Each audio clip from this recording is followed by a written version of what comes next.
কারো কাছে সৌদি আরব আসাটা স্বপ্ন, কারো কাছে আবার সৌদি আরব থেকে যাওয়াটা স্বপ্ন। কেউ আসতে চাইতেছে, দিন রাত পরিশ্রম করতেছে, কেউ আবার যাইতে চাইতেছে, প্ল্যান করতেছে, যাইতে পারতেছে না।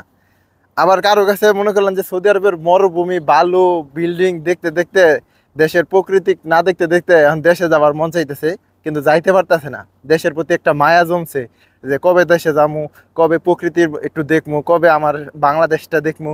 তাদের কাছে বাংলাদেশটা দেখা স্বপ্ন হয়ে গেছে, বাংলাদেশটা ছাড়াটা স্বপ্ন হয়ে গেছিল, এখন বাংলাদেশে যাওয়াটা স্বপ্ন হয়ে গেছে, কিন্তু যাইতে পারতেছে না। আবার সৌদি আরবে আসতে চাইতেছে, কেউ আসতে পারতেছে না।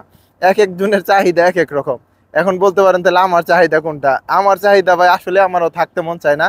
কারণ এই প্রবাসের ভাই সৌদি আরবে বিশেষ করে যারা থাকেন হয়তো আপনারা বুঝতে পারবেন যে সবাই কিন্তু টাকার জন্য আসে না, আসে পরিস্থিতির কারণে, পরিস্থিতির শিকার হয়ে কিন্তু আসে এরকম। তো দেশটারে যারা ভালোবাসে তারা আসলে বেশি দিন আসলে টিকে থাকতে পারে না। তো যারা সৌদি আরবে আসতে চান, হয়তো আপনার কাছে কল্পনার জগতে সৌদি আরবটা অনেক সুন্দর দেখতে। আপনারা যারা সৌদি আরবে আছেন তারা হয়তো জানেন যে সৌদি আরব থেকে আমি কবে দেশে যাবো।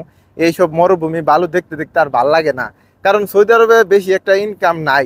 আপনারা অনেকে জানেন যে আমার ভিডিওতে অনেকে বলে আমি মাসে এত টাকা ইনকাম করি, অত টাকা ইনকাম করি। এই যে 3-4 বছর পরে এসে কেউ মাসে 1 লাখ টাকা ইনকাম করতেছে, কেউ মাসে 50,000 টাকা ইনকাম করতেছে। কিন্তু শুরুটা কিন্তু অনেকেরই কষ্ট হয়। আর যার এখানে বাপ চাচা, খালু, মামা, চাচা এগুলা থাকে, একমাত্র ওই শুরুতে আইয়া মানে কাজ কাম করে টাকা পয়সা ইনকাম করতে পারে, তাও আবার কোম্পানিতে না, ফ্রি ভিসাতে আইয়া। ঠিক আছে। আগের যুগে যারা মানে আগের দিনে যারা আজ থেকে 10-15 বছর আগে যারা ফ্রি ভিসায় কাজ করছে তারা একটা ভালো জায়গা দখল করে রাখছে সৌদি আরবে। আর নতুন করে যারা ফ্রি ভিসাতে আসতেছে তারা কিন্তু তেমন একটা টাকা পয়সা ইনকাম করতে পারতেছে না। তারা শুধু কি করতেছে আপনার দৌড়াদৌড়ি করতেছে, গন্ধ শুঙ্গে আইছে আর কি, যে টাকা আছে, টাকা আছে, মাসে 1 লাখ, মাসে 2 লাখ, মাসে 1.5 লাখ।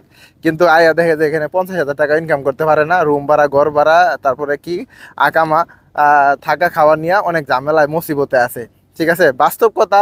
এটা আমার না, আপনারা অনেকের জিজ্ঞেস করতে পারেন বর্তমানে যারা সৌদি আরব আছে, এই দেখেন মরুভূমিতে আমি হাঁটতাছি, একটা ভালো একটা জায়গায় যাওয়ার চাইতাছি, এইসব বালু ভাই, যে গাছপালায় নাই কিচ্ছু ভাই ভাল লাগে না। ঠিক আছে, হাঁটতাছি হাঁটতাছি ভাই, কিচ্ছুই ভাল লাগে না। যাদের আপনারা যাদের ভিডিও দেখেন, ছবি দেখেন, এই যে সপ্তাহে একদিন ছুটি পাই যাইয়া সাগর পাড়ে ছবি তুলে, তারপরে ভালো একটা জায়গায় যায় ছবি তুলে, ওইটা দেখে আপনার চলে যে আমিও সৌদি আরব আমু, আমিও সৌদি আরবে কাজ করবো। মনে করেন যে সৌদি আরব মনে এমনি এমনি টাকা পয়সা দিয়ে দেয়। ডিউটির পোশাক দেখলে আপনি অবাক হয়ে যাবেন যদি আপনি বাংলাদেশ থেকে আসেন। ঠিক আছে। তো কি বলবো ভাই, কেউ তো আর ডিউটির পোশাক পরে তেমন একটা ছবি টবি দেয় না, এই জিনিসটা মনে করলেন যে আপনাদেরও বাস্তবতা দেখায় না। ভালো থাকবেন, সুস্থ থাকবেন, অন্য কথাই বলছি ভাই।